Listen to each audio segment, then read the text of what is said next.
Hi everybody, this is Neil Bradshaw, UberPi, and this ain't going to be a very long video. I'm just going to do a quick comparison between the UberPiSystem and the UberPiMini. As you see, they're different, way different.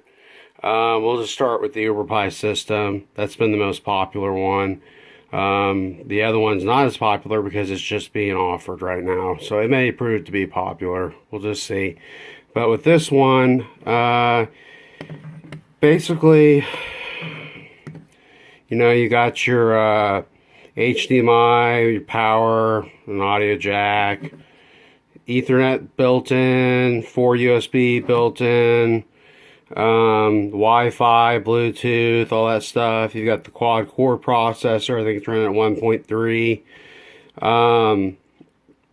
All that stuff. It's just there. It's ready to go. It's all packaged together. There's nothing you have to really stick off of it. You will have to put an HDMI cable in right there. You'll have to put in the power cable here. The only bummer about the power cable on this system, and I'm working to fix this on future ones, is that it doesn't have a little button where you can click it on and off. So you got to actually just go pull the switch. You got to pull it out of there to power it off, completely power it off. I'm working on that. I've actually found a way to maybe make these a little cheaper and include a power switch. So I'm going to see how that works out. Hopefully those parts will even show up today and I'll get to actually explore that. But this one you can actually take apart, get in there, get deep with it. You can see what it is. There's all kinds of other stuff, camera connectors and display connectors. You got your GPIO header over here. You won't have to worry about a whole lot of that unless you want to get really deep with this, and you can. It's yours. You do whatever you want with it. It all just goes back together like that.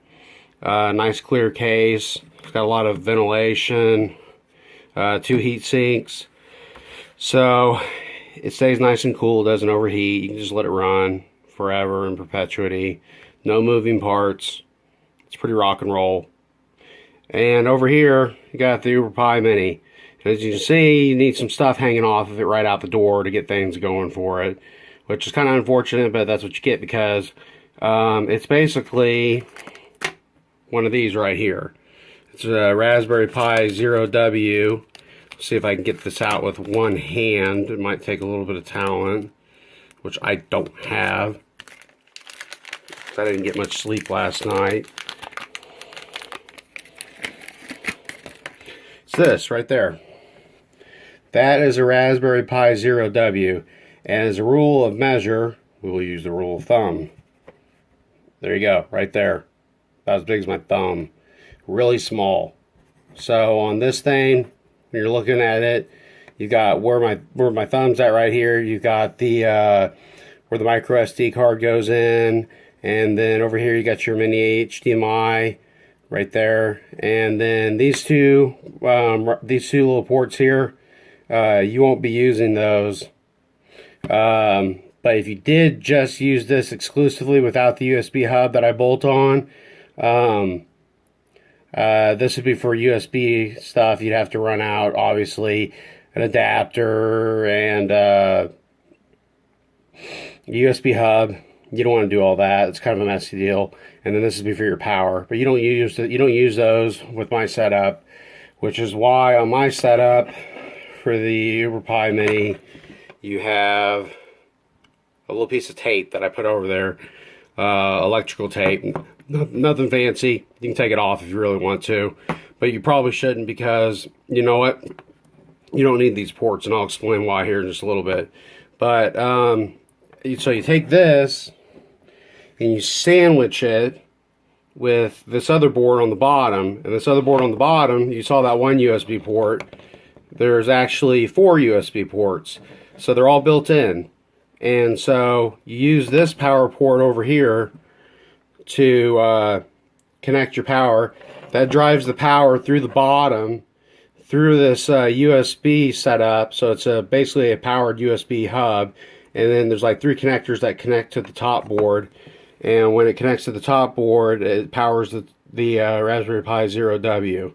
If you do plug in up on top, you basically by plugging in where that tape is, you bypass all the power on the bottom and you lose your USB ports, which is really a bummer.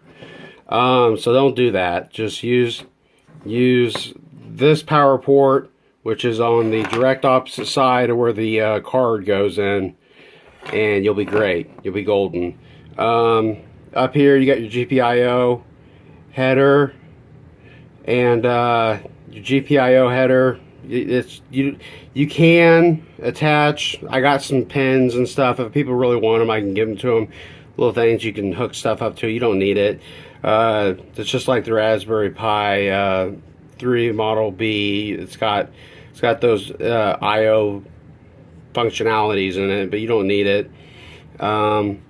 This thing over here is for your HDMI, so it goes from mini HDMI to HDMI. You will need that.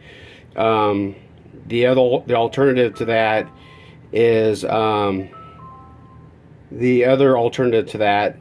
to get a cable that is straight mini HDMI, then it goes to HDMI. You can do that, but this comes with it, so you can use any HDMI cable with this setup.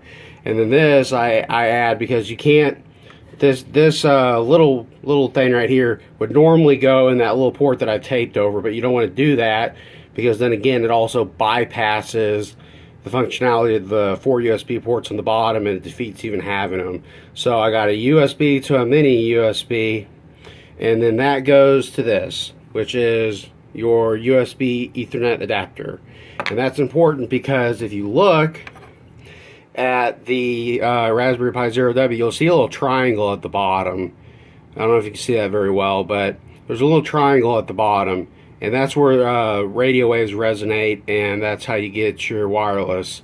It does have wireless on it, but where you see that says USB, there's a little transistor that you have to flip around, and when you flip that around, you can solder some stuff on and put a wire on, but it's hard to do. But that's really the big differences, the highlights. You got less power with this one, less performance, but it's a lot smaller. It's kind of a neat deal if you want to play with. It kind of takes things to a whole new level. And then this one's bigger. And I will also add that the power switch for this one has a little click button. So if you want to have that click button, you got it on this one. And that's pretty much the big differences between the two, other than the fact that this one takes about 5 minutes to build. That one takes about 25 minutes to build because all the little screws and stuff like that. And but you pick whichever one you want, the mini or the system, and you can go with it. Thanks a lot. Bye.